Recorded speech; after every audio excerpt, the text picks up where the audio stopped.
Ya pemirsa, kita lanjutkan kembali Prime Time Talk malam hari ini. Setelah buku Misbahun diluncurkan, kasus Bank Senturi kembali dibicarakan. Dan hal ini ternyata mengundang banyak komentar dari elemen masyarakat. Terlebih lagi karena buku ini menyebut-nyebut dan menyeret-nyeret nama mantan Presiden Republik Indonesia yaitu Susilo Bambang Yudhoyono dan juga mantan Wakil Presiden di era Pak SBY yaitu Budiono. Kita simak sama-sama apa testimoni dari masyarakat berikut ini.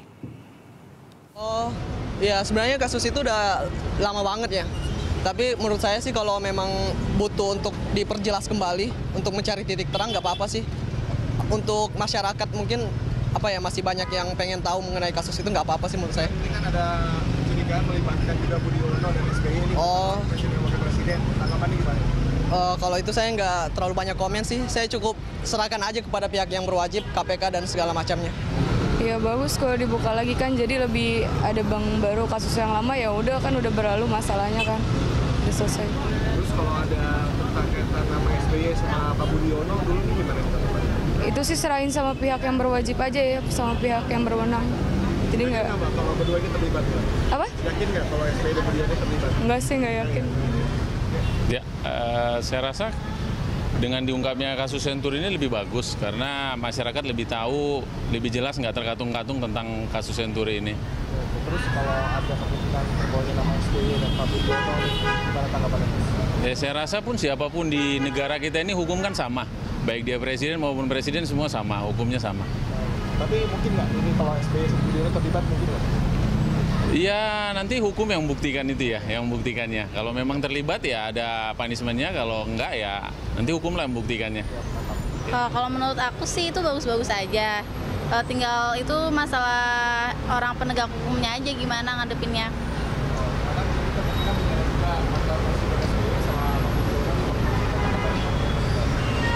Aku sih nyerahin ke pemerintahannya aja gimana nantinya. Iya. Saya sangat setuju dengan dibukanya kembali kasus Senturi ini. Mungkin akan terbuka kasus-kasus yang lain dan siapa saja yang terlibat di dalam kasus korupsi ini. Ini menarik nih, ada yang terlibat juga kalau misalnya mantan Presiden SBY dan mantan Wakil Presiden Budiono terlibat. Wah, kalau saya sih lebih mendukung siapapun yang terlibat dan harus dihukum sesuai hukum yang berlaku di negara. Ya baik pemirsa, itu Vox Pop atau Vox Populi, Vox Day kan, suara rakyat, suara Tuhan, Bang Palmer. Saya setuju sekali suara rakyat, suara Tuhan, dan saya setuju dengan pendapat mereka.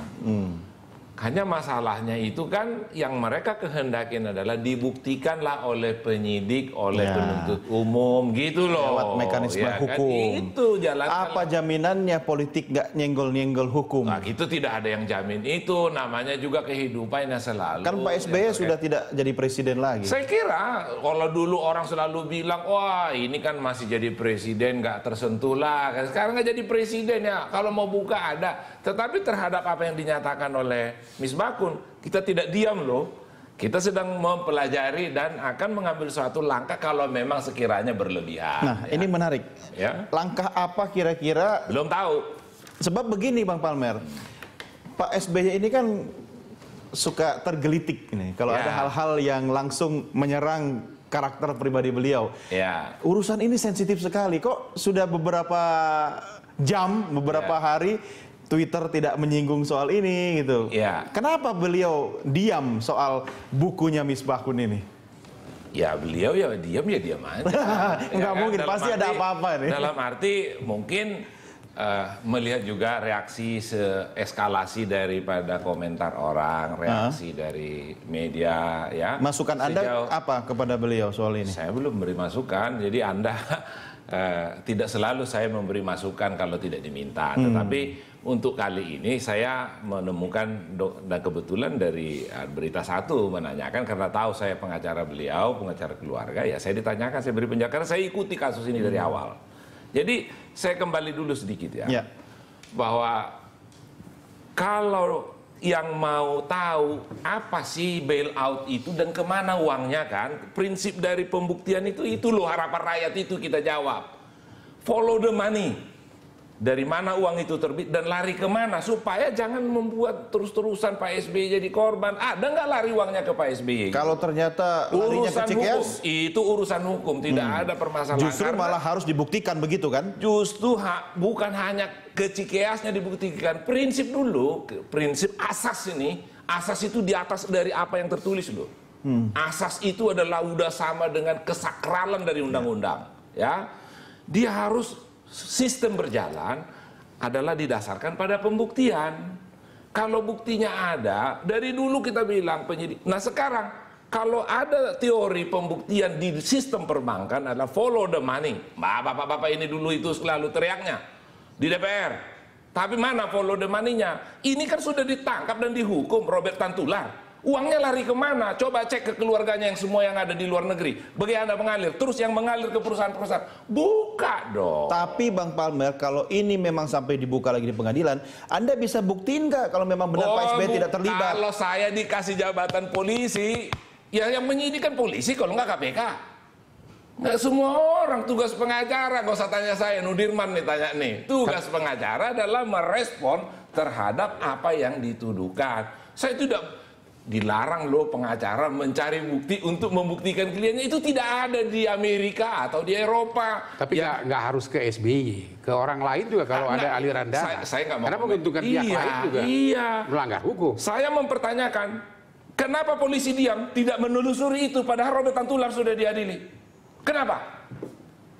Ayo suara rakyat yang kita dengar tadi, media buka dong, tanya dong, ayo sama-sama ya Pak polisi, ada loh, apalagi Pak Boas sekarang ini kan udah lumayan tajir nih sejak Pak Boas jadi kabar eskrim, wah rankingnya polisi lumayan lebih dipercaya. Lumayan tajir? Lumayan tajir, karena dia berani orangnya. Pak, kalau saya bilang sih nggak ada aliran senturi ke situ kan? Artinya dalam momen yang seperti ini ya nggak apa-apa, buka dong, karena ada memang saya lihat kendala antara KPK dan Polri ini karena banyaknya friksi-friksi kemarin itu. Kalau sudah ditanganin oleh Polri ya sudahlah, jangan lupa ya mengomentari tadi kok Pak Budi Mulya sudah dihukum, berhenti sampai di situ. Saya tegaskan, baca berkasnya Pak Budi Mulya. Konteksnya dia dihukum karena dia meminjam uang dari Robert Tantular. Bukan dalam konteks pembail-outan itu. Jadi publik jangan dibohongi. Bukan dalam konteks itu Budi Mulya dihukum. Karena dia mendapat kredit 1 miliar pinjaman. Kata dia pinjaman menurut jaksa. Dari situ kan juga bisa follow the money sebenarnya. Ya, dalam artian seperti itulah. Betul. Yang kita mau persoalkan oleh publik ini tadi, yang oleh media tertarik kan pengambilan DPR kan lebih tertarik pada saat pengambilan kebijakan karena bawa politik, ya kan? Ini kan mau memenangkan presiden. Enggak. Jadi kita kembalikan Anda aja. menyeret ke soal tanggal-tanggal tadi uang itu keluar begitu. Iya. Tadi ada tanggal 23 November 23. Lah, tapi data Bang Nudirman saya lihat tanggal 24 itu. Iya. Kok buka saja laporan dari BPK 23 yang sudah ada di DPR. Itu keputusan baru keluar 23 November. Saya kebetulan nangani kasusnya. Kasus itu kasus klien saya kebetulan dan masuk ke rekening dia dan perusahaan itu, dan saya sudah pernah ngomong. Dia ini siapa? Ya, Bank Senturi itulah. Bank Senturi itu mengirimkan uang ke rekening perusahaan klien saya tanggal 23.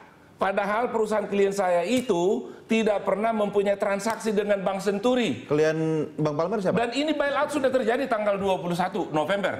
Pencairan itu terjadi tanggal 23. Keputusan baru 23. Dan saya sudah pernah ngomong di Indonesia. Ya berarti ini kan aneh. Keputusan tanggal 23. Gitu. Pencairan dana udah duluan. Iya. Jadi keputusan belum diambil sudah terjadi pencairan dana. Iya. Dan orang itu tidak disentuh loh sampai sekarang.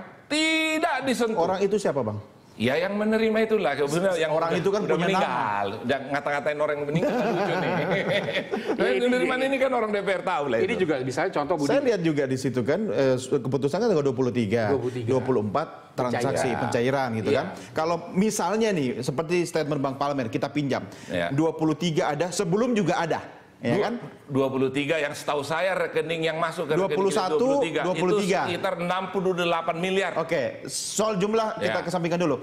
Berarti kan memang sudah ada niatan untuk melakukan bailout gitu kan, untuk melakukan pencairan begitu kan? Jangan jauh-jauh, ini aja sudah jelas aturan mengatakan hanya 2 miliar yang dijamin oleh negara. Kenapa bisa mencairkan ke satu nasabah dengan besaran 60 miliar? Itu aja sebenarnya udah salah. Udah salah. Udah bisa entry robek-robek point itu. untuk membuka lagi semua itu. Iya makanya jadi judul disertasi saya ini kepastian hukum polisi kerja atas kebijakan bailout Bank Senturi oleh Bank Indonesia sebagai upaya menyelamatkan perekonomian negara. Ini disertasi. Walaupun nanti kalau udah jadi buku judulnya analisa hukum kasus Bank Senturi.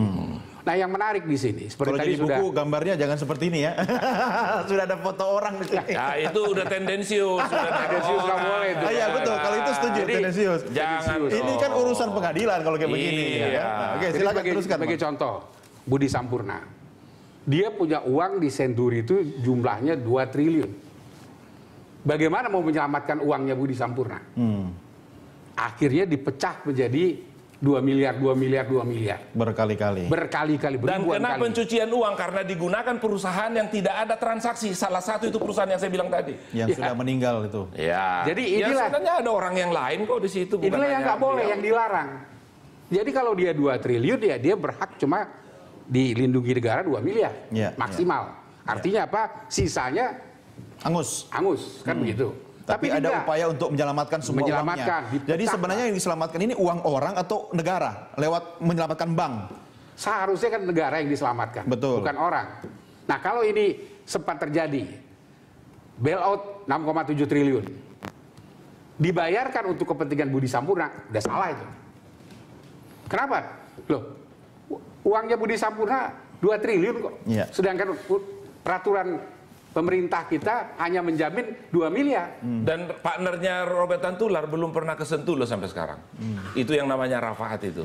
Dan keluarga-keluarganya yang disebut dari keluarganya yang uang dari bailout itu memang lari ke keluarga itu ada kok buktinya. Anda tidak seperti berupaya menggiring ke arah yang berbeda Bang Palmer daripada ini fokusnya untuk menanyakan apakah SBY jadi sudah mengenai itu, mengenai Pak SBY kan kalau mau melihat tidak lagi kelihatan dari ini kan teknik pembuktian. Kalau mau akurat, orang kalau mau mencuri kan ada tujuan, mau mengambil barang. Kalau mau membobol bank, mau mendapatkan uangnya. Kalau ini dalam konteksnya mendapatkan uang kan, begitu kan konteksnya. Jangan lari kemana-mana. Tentulah uang ini akan mengalir kepada yang membobol. Siapa? Atau kepada tuan-tuan yang meminta pembobolan itu. Itu loh teori yang menjadi dasar. Nah, untuk tahu karena ini kasus sudah lalu, tapi tidak akan hilang karena ini bicara kita dokumen. Ya, kemana uang itu mengalir? Diikutin dong, Pak Robert Tantular kan sudah diadili. Kemana uangnya mengalir? Masalahnya kita di DPR, Pak. Layar pertama dibuka bisa, layar kedua bisa, layar ketiga bisa. Layar keempat udah nggak bisa. Layar ketiga udah nggak bisa. Lebih-lebih layar kelima. Jadi artinya apa? Ini memang ada jumlah uang yang kalau istilah kita di DPR sambil bercanda, adanya di kontainer. Nah kontainernya ini kemana? Layar keberapa itu?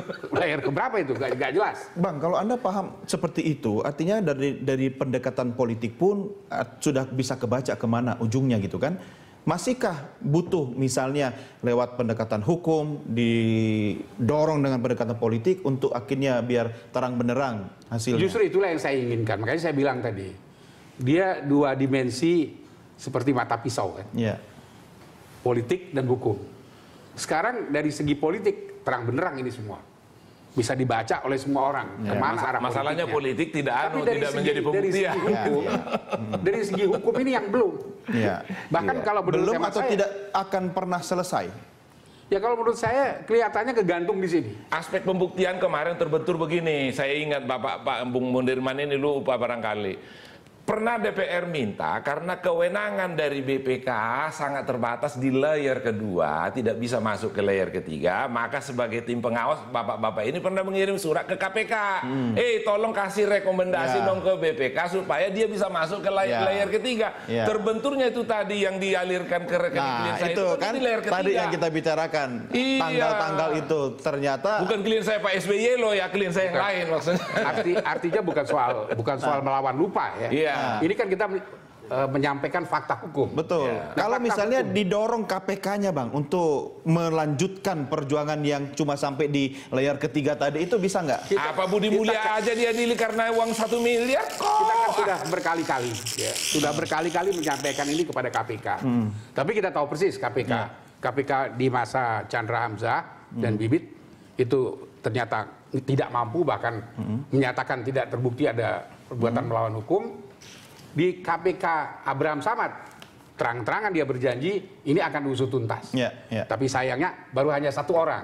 Saya sedikit berbeda karena di dalam amar putusan Mahkamah Agung juga yang menghukum Budi Mulya, di situ disebutkan mengenai adanya rapat senturi. Jadi bersama-sama telah melakukan perbuatan melawan hukum. Karena itu menurut hemat saya itu akan terkena kepada Sri Mulyani dan Budiono. Cuma sekarang masalahnya, mau nggak penegak hukum melakukan ini? KPK maksudnya? Termasuk KPK, Kejaksaan, dan Kepolisian. Jangan KPK, Kejaksaan hanya main yang kelas teri yang saya bilang tadi, kembali kerugian negara 27 juta dari 8,3 triliun. Tapi soal mengenai itu ganti rugi itu tadi, saya yang 27 itu juta. zaman dibuat disertasi ini mungkin udah setahun yang lalu. Kan sebenarnya bahwa Bank Senturi itu sudah dijual ke perusahaan Jepang. Dengan segala kewajiban utang itu ada di beban pembeli. Sudah tahu. Artinya kerugian negara yang disinyalir 6,7 itu harus ditanggung oleh pembeli. Sudah bagian dari pembeli itu. Begini, Bapak-bapak. Jadi kerugian negara sudah tidak ada di situ. Ini nanti kalau ada memang Sekarang pengadilan ini untuk ini silakan dilanjutkan. Itu pun belum terang benderang. Apakah betul perusahaan Jepang jadi membeli Senturi? Belum terang benderang. Masih banyak the big question mark di situ. Masalahnya yang bisa betul apa enggak? Itu bukan saya, si Bank Senturi. Kenapa? Debt equity rasionya udah nggak memungkinkan. Apa mau perusahaan Jepang beli? Iya. Saya tidak tahu ini membahas soal Senturi, IP saya sampai rusak begini. Oke, Bang Palmer, Bang Nurdirman, terakhir singkat buat Anda masing-masing. Soal bukunya Misbahu ini kira-kira bisa nggak jadi semacam trigger untuk dalam perspektif Anda bisa membuktikan secara hukum terang benderang. Dari perspektif politik dan hukum mungkin juga Bang Nurdirman, ini bisa sebagai satu celah untuk clear ini sinetron yang panjang sekali serinya. Singkat-singkat. Ya, saya rasa ini memang bisa dijadikan titik tolak ya. Bukunya Misbakun untuk menyelesaikan kasus Bank Senturi secara tuntas. Makanya ada kepastian hukum. Tapi yang terpenting lagi, pemerintah dengan parlemen untuk masa yang akan datang mesti mempunyai kebijaksanaan yang tetap mengenai penyelesaian krisis perbankan. Karena ini akan terjadi lagi di masa-masa yang akan datang. Ini butuh political will yang kuat. Betul. Singkat Bang Palmer, singkat sekali. Jadi kalau saya mengatakan apa yang dikatakan oleh Misbakun nanti akan kami pelajari, bisa itu menjadi kota Pandora entah siapalah, tapi saya tidak mau selalu difokuskan seolah-olah itu Pak SBY ya. Tetapi saya melihat bahwa Pak Misbakun ini lebih cenderung membuat ini lebih menyerang ke Pak SBY. Nanti mudah-mudahan tidak. Yang jelas Pak SBY dan Anda belum memberi respon ya jawabannya. Belum. Harus ada keadilan bermartabat di sini, Pak. Betul. Karena di sini nggak ada keadilan bermartabat. 6,7 triliun. 2 bungkus rokok dihukum 6 bulan. Bapak-bapak sekalian, saya harus mengakhiri diskusi ini. Bang Nurdirman terima kasih, Bang Palmer terima kasih. Kita bertemu lagi di kesempatan yang lain.